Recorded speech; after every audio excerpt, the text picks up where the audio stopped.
자, 얘들아, 안녕.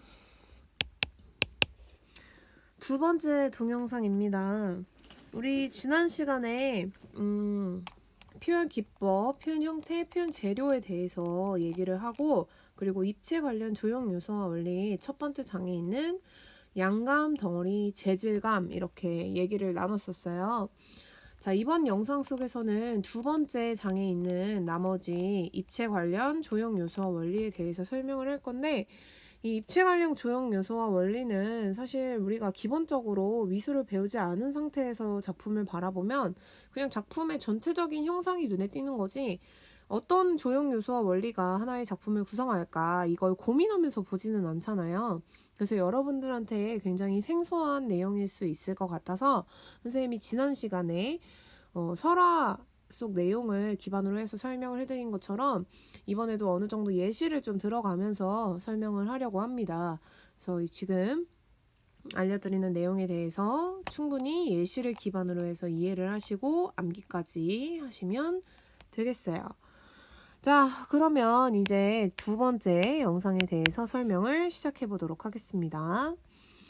자, 우리 지난번에 피그말리온 설화, 피그말리온 신화에 대해서 얘기를 했었는데 다들 기억나시죠?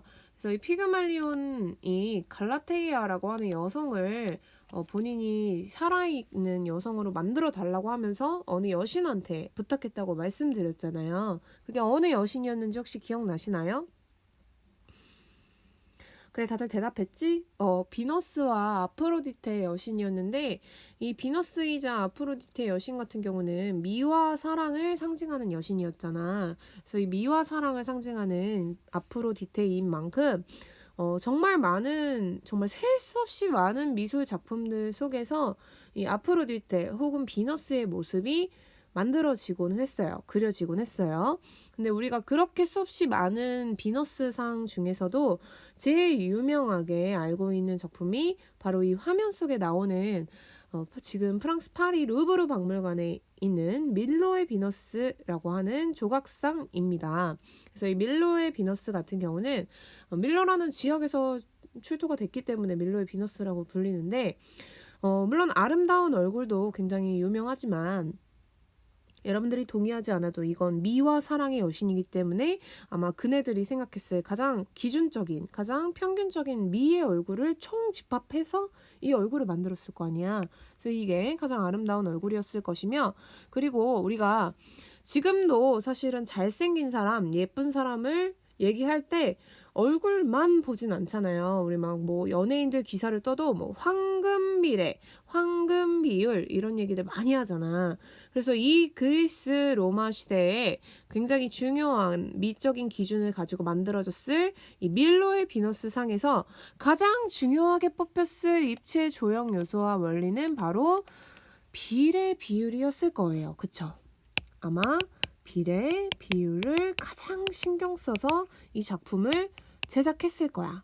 그래서 이 밀로의 비너스가 가장 아름다워 보이기 위해서 선택한 다른 중요한 건, 물론 얼굴도 물론 굉장히 중요하고 비례도 중요했지만, 지금 어깨와 골반이 이렇게 틀어져 있고 허리가 살짝 S선으로 이렇게 틀어져 있는 거 보이시죠? 그래서 우리가 정면으로 수직으로 이렇게 서 있는 게 아니고 약간씩 틀어가면서 몸이 전체적으로 곡선, 아름답게 보이기 위해서 한쪽 다리를 이렇게 구부려서 쭉 뻗고 어깨와 골반 부분에 틀어짐이 보여지는 이 자세를 콘트라푸스토 자세라고 해요. 그래서 이런 식으로 가장 인간이 아름다워 보일 수 있는 것들을 총집약해서 만들어 놓은 이 작품, 이 밀로의 비너스 상을 보면서 우리는 비례와 비율을 생각하시면 되겠습니다. 그래서 이 비례와 비율, 이건 부분과 부분, 부분과 전체 사이의 길이와 크기 등의 관계에서 오는 역학적인 아름다움을 지칭해서 비례라고 한대요. 그래서 우리가 왜 그런 것들 수학 시간에 배웠잖아요. 황금 비율. 그래서 이거는 단순히 시각도 굉장히 모호하고 이런 것들이 아니고 나름 굉장히 수학적으로 연구하고 분석해서 우리 비례를 계산하곤 한다는 거 이해를 해주시고요. 그 다음에 우리가 아까 얘기했던 그 밀로의 비너스 아마 그리스 시대에 조각이 됐었고 로마 시대에도 많은 모각이 이루어졌을 거라고 유추되고 있는데 이 그리스 시대에는 비례랑 관련된 하나의 규범, 즉 캐논이 있었다고 해요. 그래서 이 캐논이 있어서 비례를 최고의 미적 규범으로 삼았다고 해. 그래서 인체를 만들 때는 가장 중요한 게 비율이었던 거야. 비율이었던 거야. 그래서 이 인체의 아름다움을 표현하는 하나의 방법이 비례였다는 점 잊지 말아주시고요. 비례는 길이와 크기의 비율을 지칭하고 의미 자체를 지금 설명하는 거예요. 길이나 크기의 비율을 지칭하고 전체와 부분 크기의 어울림이라고 생각하시면 됩니다. 전체와 부분 크기상의 어울림입니다. 여기 자 비례에서 이제 암기할 만한 문장은 그리스 시대에 캐논이 있었다. 비례는 최고의 미적 규범이었다. 인체의 아름다움을 표현하는 하나의 방법이 되었다. 이 문장하고 비례는 길이나 크기의 비율을 말하며 전체와 부분 크기의 어울림이다. 이거 두 개의 문장은 꼭 다 암기를 하셨으면 좋겠습니다. 이거 두 개의 문장 꼭 암기해주세요. 자, 그러면 우리가 아까 봤던 이 밀로의 비너스가 루브르 박물관에 전시가 되고 있다고 말씀을 드렸잖아요. 이 루브르 박물관이 정말 미술 작품이나 회화 작품이 많은데 물론 여러분들이 잘 알고 계시는 다빈치가 그렸던 모나리자 이런 것들도 루브르 박물관에 다 있잖아요. 정말 셀 수 없이 많은 회화 작품들이 유명한 회화 작품들이 전시가 돼 있는데 이 1층과 지하 1층으로 가시면 조각 작품들이 이렇게 많아요. 근데 지금 이 사진 속의 모습을 보시면 알겠지만 조각상이 사실 어디에 놓여 있는지도 굉장히 중요하거든. 만약에 이 조각상들이 이렇게 대 위에 올라와 있지 않고 그냥 바닥에 놓여져 있고 길바닥에 있었으면 이거랑은 또 다른 느낌이었을 거야.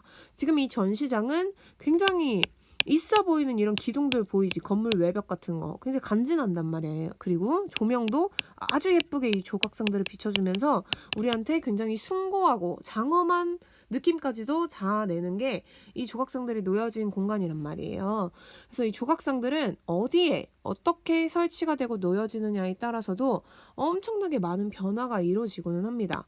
우리는 그런 거를 공간감을 신경 썼다라고 얘기를 하는데 이 공간감이라는 개념은 입체 작품만이 가질 수 있는 개념이기도 해요. 사실 우리가 조형 요소 배운 것 중에 뭐 양감, 덩어리 이런 거는 평면 작업 중에서도 빠삐꼴레 이런 작품들은 가질 수 있거든. 뭐 재질감 이런 건 당연하고 동쇄, 비례, 구조, 균형, 율동 이런 것들 다 평면 작품에서도 관찰이 가능하는데 공간감은 입체 작품 같은 경우는 제가 지난 영상에서도 말씀을 드렸다시피 우리가 실존하고 있는 이 3차원의 세계 속에 같이 놓여지는 거잖아요. 그래서 우리가 공유하고 있는 이 공간을 입체 작품 역시도 공유하게 된단 말이야. 그래서 평면하고 입체랑 가장 크게 구분되는 점 중에 하나도 바로 이 공간감이기 때문에 여러분들이 입체 관련 조형 요소와 원리에서 공간감을 정말 잘 알아두셔야 돼요. 제가 뭐 간단히 설명만 드려도 사실 여러분들이 그냥 공책에 끄적끄적하는 게 편하지 무언가 만들어내는 이번에 천사점수를 수행평가하는 거 되게 어려워했잖아. 그게 우리 인간한테 익숙하지 않은 게 굉장히 어렵다고 느껴지는 게 평면 작품은 이렇게 종이가 있으면 사실 이 종이 안에서는 완전한 여러분들의 세계예요. 진짜 제가 뭐 얘기를 하면 여러분들이 생성할 수 있는 모든 아이디어 여기서 제약이 없단 말이야. 뭐 공중에 띄울 수도 있고 우주가 갑자기 여기로 올 수도 있고 혹은 우주 너머에 누구도 상상하지 못했던 그 세계를 평면 작품에 표현하는 건 전혀 제약이 없어요. 여러분들 아이디어 그대로 그려내면 돼요. 근데 우리가 살고 있는 이 3차원의 공간에서는 굉장히 제약이 있잖아. 어쨌든 간에. 그래서 우리한테 어쩌면 가장 어려우면서도 가장 접근하기 쉬운, 가장 친근하게 느껴질 법한 조형 요소 원리가 바로 공간감이라고 생각하시면 되는데 자, 이 공간감, 작품의 내부 혹은 작품이 놓여지는 주변에 생기는 공간의 느낌을 지칭합니다. 그래서 이 조소는 입체적인 표현이기 때문에 단순히 작품이 지닌 덩어리와 관련된 재료만 존재하는 것이 아니고 그게 아니고 서로 다른 물체나 그것들을 감싸고 있는 공간의 아름다움이 중요한 문제로 다루어집니다. 이거는 입체 작품 특유의 개념이라고 했어. 자, 입체는 일정한 공간을 차지하므로 놓이는 주변의 공간과 작품이 차지하는 공간으로 구분이 되는데, 작품이 차지하는 실체도 공간이지만, 즉 입체 작품 자체도 공간이지만 작품이 놓여져 있는 주변도 역시 공간에 해당합니다. 그래서 이 공간감 여러분들이 암기하셔야 되는 문장은 첫 번째 문장, 작품의 내부 혹은 주변에 생기는 공간의 느낌. 그 다음에 두 번째 문장, 조소는 입체적인 표현이기 때문에 덩어리와 관련된 재료만 존재하는 것이 아니고 서로 다른 물체나 그것들을 감싸고 있는 공간의 아름다움이 중요한 문제로 다루어진다. 이런 것도 얘들아 여러분들아 굉장히 잘 알아두셔야 돼요. 이 두 가지 문장.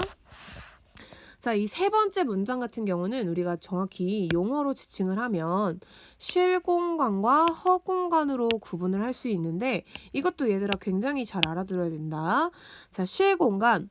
작품이 점유하고 있는 실제의 공간, 즉 작품이 어느 한 공간에 놓여져 있을 때 작품 자체와 작품을 놓여져 있는 이 공간을 전부 다 작품이 점유하고 있는 실제 공간이잖아요. 이 실제의 공간을 실공간이라고 하고, 허공간은 작품이 이루어내는 내부의 조형 공간을 지칭해서 허공간이라고 얘기를 해요. 예를 들어서 이 작품이 건물 안에 이렇게 있다고 가정을 해보자. 그럼 이 작품이 가지고 있는 실공간뿐만 아니라 작품이 놓여져 있는 이 모든 공간이 작품의 일부분이기 때문에 이 작품이 이 모든 공간을 조성한다고 생각을 하는 거야. 그래서 이 모든 공간을 우리가 허공간이라고 얘기하는 거예요. 그래서 이 실공간과 허공간의 개념, 작품이 점유하는 실제의 공간이다. 작품이 이루어내는 내부의 조형 공간이다. 이 명칭의 뜻 자체, 이 용어의 의 자체를 여러분들이 꼭 암기를 하셔야 된다는 거. 제가 이렇게 강조를 하는 건 다 이유가 있겠죠. 이유가 있습니다. 꼭 외워주세요. 자, 이 공간감에 대해서 아직도 잘 이해가 안 될까봐 프랑스에서 매년 열리는 굉장히 유명한 전시가 있어요. 우리 공간을 이용해서 만들어내는 굉장히 중요한 미술 작품들의 하나의 경향이 있단 말이야. 이 미술 작품이 제가 장소를 어디다가 정해서 놓는지도 굉장히 중요하다고 아까 루브르 박물관 사진 보여드리면서 설명을 했잖아요. 그래서 이 미술 작품과 장소와의 관계에 주목해서 만들어지는 작품들을 우리가 장소 특정적 미술이라고 얘기해요. Site Specific Art라고 하는데 이 장소 특정적 아트는 특정한 장소에 놓여야지만 의의가 있는 거야. 그래서 이거는 1970년대부터 나타난 경향인데 평면이나 입체를 불문하고 사실은 이벤트, 퍼포먼스, 그리고 자연 자체를 이용하는 대지 미술 이런 장르를 우리가 장소 특정적 미술이라고 얘기를 해요. 그래서 이 장소 특정적 미술 같은 경우는 그냥 정시 공간 앞에 있는 건축물, 주위 풍경, 자연 이런 것들도 전부 다 작품의 일부로 활용을 하고 이 작품은 그 장소에 놓였을 때만, 그 공간에 존재할 때만 의미를 가지게 돼요. 그래서 이 작품뿐만 아니라 관람하는 관람객들이 존재하고 있는 이 장소까지도 하나의 작품의 영역으로 만들어서 의미를 지닌다는 것이 굉장히 흥미롭지 않니? 그래서 이 장소 특정적인 미술을 전시를 하는 특정한 공간이 있어요. 그래서 이 메뉴멘타전이라고 하는 이 전시는 꼭 여기서만 열려. 그랑팔레라고 하는 이 공간에서만 열려요. 자, 이 그랑팔레는 여러분들 나중에 코로나가 종식되고 여러 군데 여행 다니실 거 아니에요. 저는 유럽 여행을 한 번쯤은 추천하는데, 왜냐면 유럽은 우리 아시아랑은 완전히 다른 문화를 지니고 살아온 국가잖아요. 근데 미국이나 호주 같은 대륙이랑은 다르게 또 굉장히 역사가 깊고 다양한 왕조가 거쳐갔기 때문에 정말 정말 재밌는 문화의 내용이 많단 말이에요. 의식적으로, 무의식적으로도 우리의 미적인 감각에도 유럽 미술이 참 많이 영향을 미치기도 했고, 근데 파리 한복판에 존재하는 건물이에요. 그래서 이 그랑팔레라고 하는 건물은 그 1900년대에 파리 만국 박람회를 기념하기 위해서 여기에 만들어진 공간인데 원래 이렇게 만들어졌었어. 그래서 이 파리 왕국 박람회를 위해서 조성된 이 공간은 안에서 뭐 예술 작품 전시도 물론 열렸지만 뭐 다양한 국가들이 모여서 나는 이런 것들이 있다, 나는 이런 것들이 있다 이렇게 자랑하는 공간이기도 했어. 그래서 1900년부터 조성이 됐으니까 얼마나 역사가 깊은 공간이에요. 근데 이 유리로 덮인 지붕이 참 특징적인 공간인데 이 유리를 조성했던 우리한테 어떻게 보면 되게 고전적으로 느껴지는 이 공간을 과연 현대 모뉴멘타 장소 특정적인 전시는 어떤 식으로 이루어졌는지 우리는 어떻게 확인할 수 있는지를 볼 건데 계속해서 강조해서 얘기하지만 결국에 선생님이 이런 것들을 보여주는 건 공간감을 생각하시라고 제가 보여드리는 거예요. 잊지 말고 그 공간감의 개념에 대해서 생각하면서 지금부터 전시 몇 가지를 보여드리겠습니다. 이 그랑팔레라고 하는 특정한 공간에서만 이루어지는 전시였어요.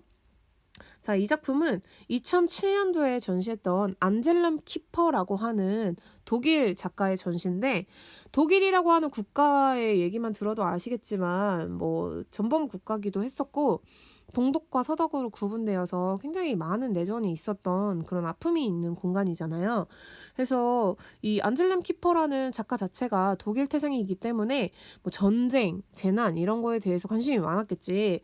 그래서 모래, 흙, 철과 같은 재료를 이런 식으로 흩뿌려 놓는 굉장히 이렇게 무너진 건물 잔해 같은 느낌을 주면서 사람들한테 역사에 대해서 좀 돌이켜볼 수 있는 그런 자기반성적인 의미를 담아서 만들 어떤 작품이에요. 이렇게 조성을 했었어. 그래서 이 그랑팔레라는 공간 자체를 이런 식으로 활용을 한 거야. 어쩌면 굉장히 그 고전적이고 아름다웠던 유리 천장이 눈여겨봤던 이 건물 안에서 이렇게 무너진 건물 잔해, 무너진 건물 콘크리트 벽 같은 걸 우리가 보고 굉장히 모순적이고 대비되는 느낌을 받으면서도 정말 이 안젤름 키퍼 작가가 의도했던 것처럼 좀 반성적인 의미가 담기지 않았을까 싶어요. 그래서 특히 이 작품 같은 경우는 지금 이 사진 속의 이 작품 같은 경우는 우리 지구에 우주에서 떨어진 유성이 와 이것도 되게 또 낭만적이잖아. 이 밤하늘에 유성이 이렇게 꽝 하고 떨어진 거야. 그래서 이 유성이 땅바닥에 떨어져서 무너진 모습을 표현을 한 거래요.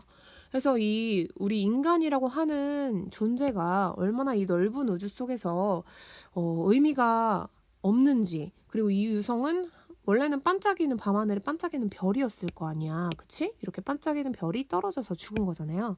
그래서 이 우주에서 나고 사라지는 수없이 많은 별들과 우리 인간이 동질감을 느끼면서 이 인간이 얼마나 참, 네. 이 역사에 대해서 돌이켜보고 이 의미 있는 역사를 돌이켜보면서도 어쩌면 미래를 좀 건설적으로 만들어 나가야 된다는 의지를 담은 작품이기도 하대요.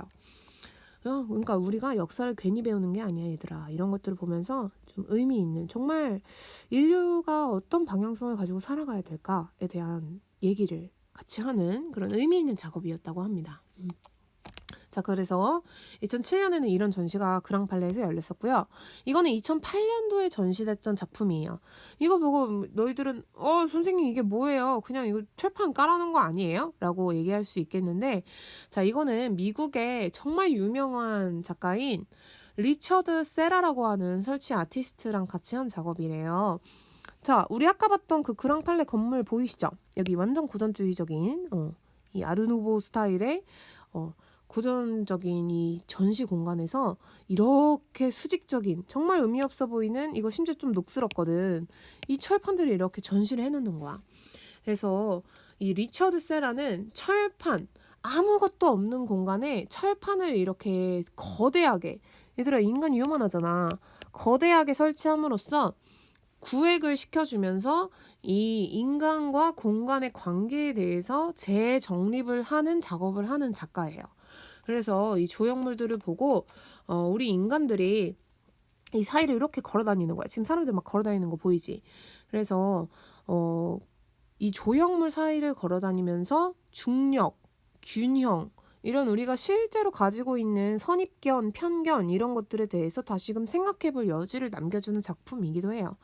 뭐 이게 지금 여러분들이 들으면서 아니 선생님 이거는 진짜 그냥 해석의 여부가 중요한 거 아닌가요? 라고도 할 수 있는데 이런 색다른 공간을 이제 사람들이 돌아다니면서 관람객들이 체험하게 만드는 게 리처드 세라 작가의 의도였기 때문에 여러분들이 어쩌면 이상한데? 이 철판 쓰러지는 거 아니야? 이게 대체 무슨 의미가 있지? 라고 하는 그 질문마저도 이 작가가 의도한 거예요.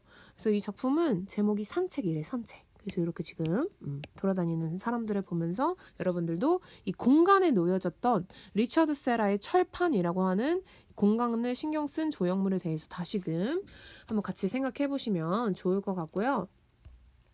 그다음에 이 작품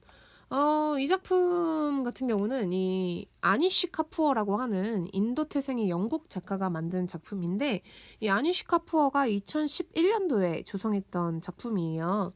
근데 이 아니쉬 카푸어 같은 경우는 워낙 진짜 너무너무 유명한 작가이기도 하고 우리나라에서도 전시했을 때 진짜 핫했었어. 근데 이 아니쉬 카푸어가 되게 재밌는 사람이라서 이 그랑팔레에서도 이 모뉴멘탈 전시에서도 되게 재밌는 작품을 만들었는데 우선 관람객들이 입장할 때 이 모습이었던 거야. 그래서 이 비닐을 이렇게 크게 막 이렇게 부풀려 놓은 공간을 관람객들이 이렇게 통과를 하는 거예요. 그래서 이거를 제목이 레비아탄이거든요. 레비아탄. 네, 레비아탄은 성서에 나오는 괴물이란 말이야. 바다에 살고 있는 괴물. 그래서 이거에 뭐 뱃속에 들어가 있는 바닷속에 있는 괴물 속에 뱃속에 들어가 있는 느낌이 나지 않니? 막 시뻘겋고 막 이래가지고 그래서 이걸 통과해서 바깥쪽으로 나오면 이제 이 외관이 나타내는 거예요. 이것도 얘들아 또 방금 봤던 리처드 세라 작품처럼 선생님 이게 대체 뭐예요? 라고 얘기할 수 있지. 근데 이 아니쉬 카푸어의 작품은 비닐을 지금 이렇게 크게 만들어 놓은 건 말이에요. 그래서 이 작품을 통해서 안쪽과 바깥쪽 방금 관람객들이 안쪽을 통과했잖아. 그래서 안쪽과 바깥쪽 그다음에 방금 나왔던 이 공간이 과연 비어 있는 건지 혹은 가득 차 있는 건지 이런 것들에 대해서 나름의 철학적인 고민과 성찰을 해볼 수 있는 작품을 만들어요. 그래서 이 작품 같은 경우는 만약에 이게 아주 열려있는 공간에 있으면 또 이런 위압적인 느낌이 안 들었을 거란 말이야. 가득 차 있는 느낌이 안 들었을 거란 말이야. 이 유리천장으로 만들어진 이 그랑팔레 공간에 아주 꽉 채워있기 때문에 이 작가가 의도했던 가득 찬 건지 텅 비어있는 건지에 대한 이런 성찰에 대한 고민을 해볼 수 있는 여지를 남기는 거죠. 여기 뒤쪽에도 지금 이렇게 동그란 것들이 팍 차 있는 거 보이시죠? 그래서 이 공간에 존재해야지만 이 작품은 의미가 있는 거란 말이야. 그래서 이 Sight Specific Art 다시 한번 공간감의 개념하고 연결지어서 다시금 한번 생각을 해보시고요. 자, 이 전시는 2012년도에 있었던 역시 똑같은 공간에서 장시한 작품인데 사실은 뭐 이건 제 개인적인 사견이에요. 선생님의 개인적인 사견인데 이 그랑팔레에서 열렸던 많은 모뉴멘타 전시 중에서도 가장 장소 특정적인 예술다운 어쩌면 가장 공간감을 잘 이용했던 작품은 저는 이 작품이라고 생각을 합니다. 자, 이거는 다니엘 뷰렌이라고 하는 설치 작가가 만든 작품인데요. 지금 제가 아까도 말씀드렸지만 이 그랑팔레라고 하는 공간은 천장이 유리천장이라고 그랬잖아요. 지금 이거 다 유리천장인 거 보이시죠? 유리천장이면 낮에 얘들아 햇빛이 막 이렇게 들어올 거 아니야. 햇빛이 막 이렇게 들어올 거 아니야. 뷰레는 이 장소 자체의 특정에 주목을 한 거예요. 그래서 이 햇빛이 마구마구 들어오는 이 유리천장이라는 특유한 공간에 주목을 해서 지금 밑에 보이는 색 유리들을 엄청나게 많이 설치를 한 거죠. 그래서 이 유리 지붕에 나오는 이 햇빛을 그대로 이용한 이 유리판은 빨강색, 노랑색, 파랑색 이렇게 원색을 섞어서 이건 한낮에 들어갔을 때 마치 무지개가 우리를 감싸고 있는 듯한 이런 아름다운 공간으로 나온단 말이야. 그래서 비트로 만들어진 이런 숲 같은 공간을 만들어낸 다니엘 뷰렌의 설치 작품이었어요. 이건 진짜 니네가 아무리 봐도 저희 반강제적이어서 미안해요. 이 그랑팔레라고 하는 이 공간을 너무 잘 활용하지 않았니? 이 빛이 있기 때문에 이 작품이 의의가 있는 거잖아. 이 햇빛이 없었으면 이 생유리판을 아무리 설치했어도 전혀 안 보였을 거 아니에요. 그래서 이 뷰에렌이라고 하는 작가가 이 공간에 대한 얼마나 이해도가 높았는지를 확인할 수 있는 작품이기도 해요. 그래서 이 뷰레는 이 공간을 그냥 뭐 알록달록 예쁘다 이렇게 간단하게 설치해 놓은 건 아니고, 빛이나 공기처럼 우리 주변에 필수적인 이 원소들을 우리한테 눈으로 시각화해서 가시적으로 보여주는 작업을 하는 사람이에요. 만약에 이 색유리판이 없었으면 빛이라는 이 존재는 우리한테 되게 의미 없었을 거야. 그치? 뭐 빛은 항상 우리 곁에 있으니까.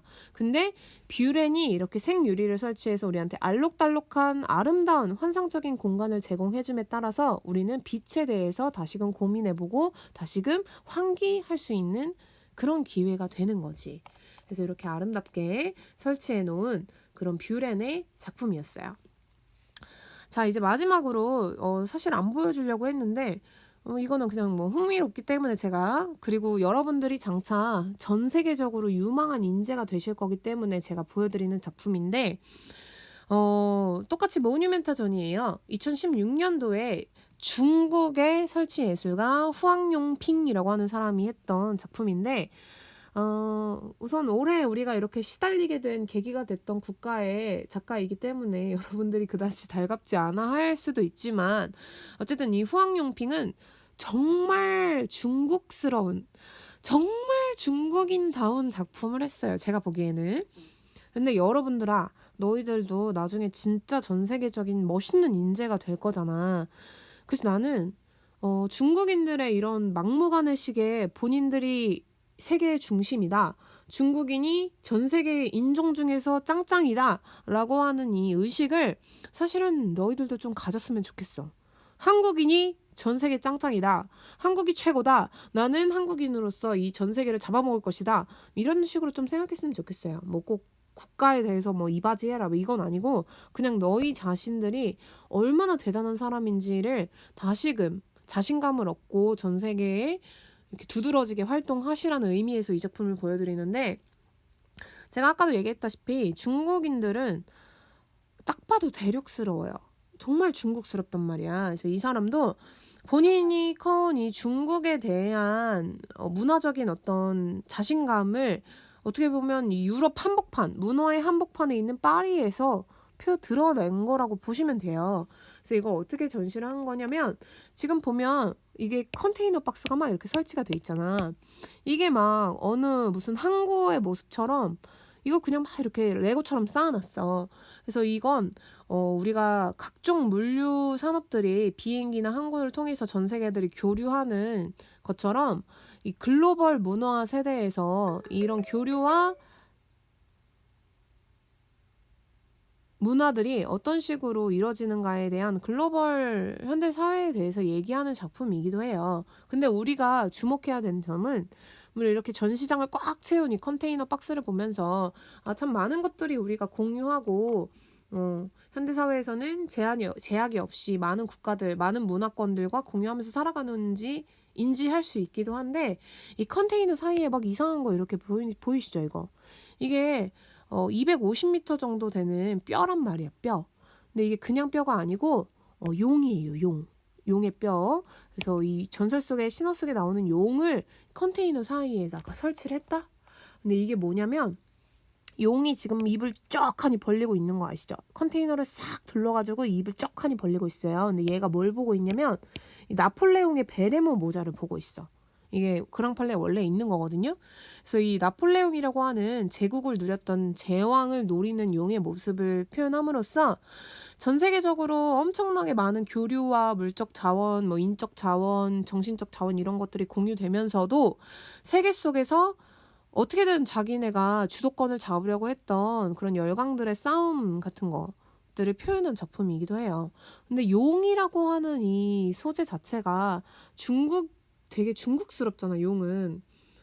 뭐 용이 무조건 중국 거다 뭐 이런 건 아닌데, 우리가 서양인들이 좀 공포스러워하는 대상인 것처럼 용은 보통 중국에서 황제를 상징하잖아요. 그래서 이 중국인들이 어쩌면 세계 제패를 하겠다는 나는 야욕이 드러나는 작품이라고 생각을 해. 그래서 이 현대 사회에 어쩌면 이면을 암시하고 있는 이 전시. 근데 이 작품도 만약에 이 그랑팔레라고 하는 널찍한 공간에서 존재하지 않았다면, 이 프랑스 파리라고 하는 이 지역에서 존재하지 않았다면 이 작품은 그 중국인스럽지 않다고 느꼈을 거야. 그치? 근데 이 파리에 놓여진 그랑팔레라고 하는 이 널찍한 공간에 꽉 컨테이너 박스를 채우고 이 250m에 가까운 이 뼈를 설치했기 때문에 우리는 이 작품에 대해서 더 의의가 와닿는 거라고 생각하시면 돼요.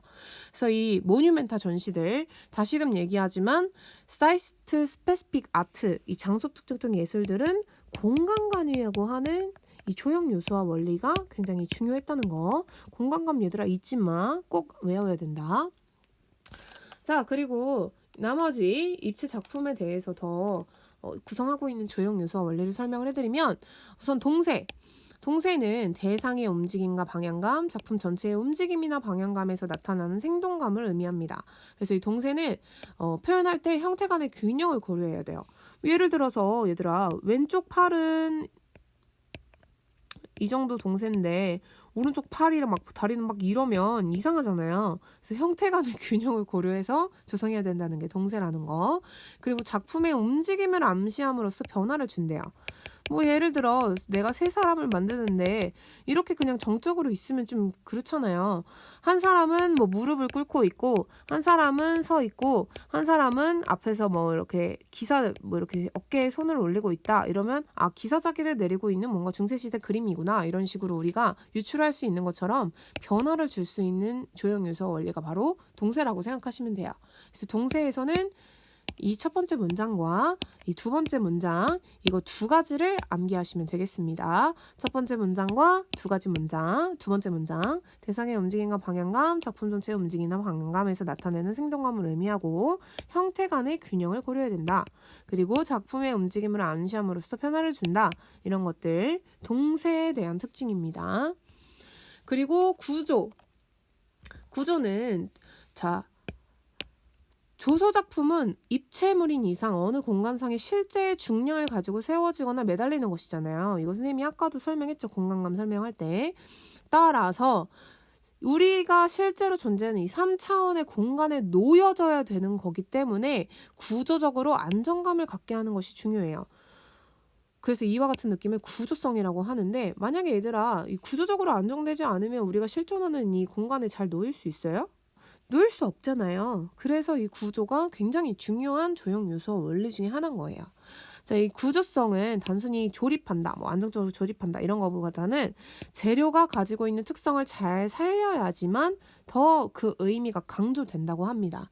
그래서 이 구조에 대해서 여러분들이 잘 봐둬야 되는 건 이 첫 번째 문장, 그리고 이 두 번째 문장이 되겠습니다.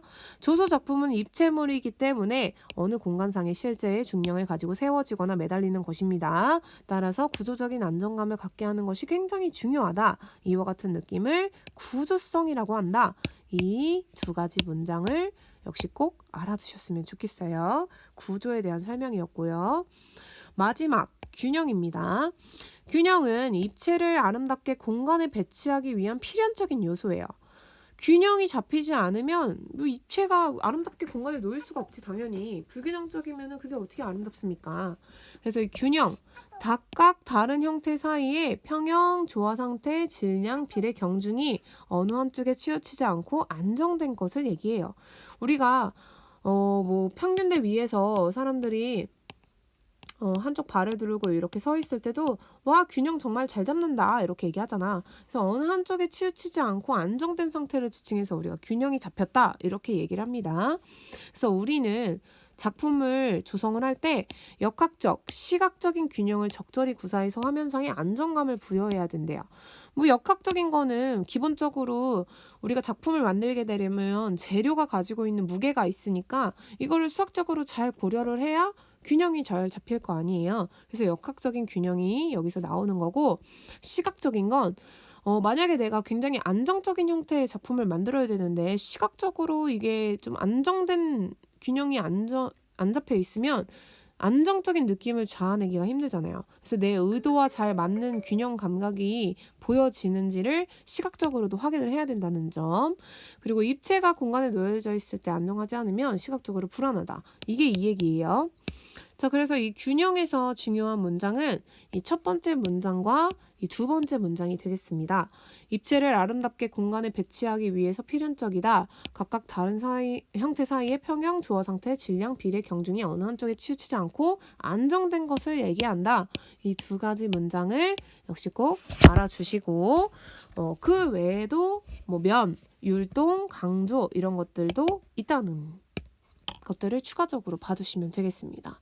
그래서 우리 지금까지 조형 요소와 원리에 대해서 두 번째 장에 대해서 설명을 했는데요. 제가 다시금 얘기하지만 이번 시험 문제는 제가 정말 진짜 깐깐히 채점할 거예요. 내가 그냥 써놔야겠어. 깐깐히 채점. 그래서 제가 문장 자체로 외워 막 이렇게 했잖아요. 근데 이 문장에서 만약에 일부분을 쓰지 않았다. 그럼 점수 안 나갑니다. 문장 자체를 외워라고 하면 전체 다 외우셔야 돼요. 문장 자체를 외워 하면 전체 다 외워야 합니다. 나 두 번이나 얘기했다. 그리고 근데 그거는 해줄게. 만약에 내가 두 개를 쓰라고 했어요. 두 개를 써야 돼요. 제가 왜 조형 요소와 원리 얘기했을 때 이거 두 문장 꼭 외워 이랬잖아요. 두 개를 썼을 때 내가 한 문장만 썼어. 이러면 내가 점수 줄게요. 근데 만약에 한 문장 중에 아까 얘기한 것 같이 하나를 안 썼어요.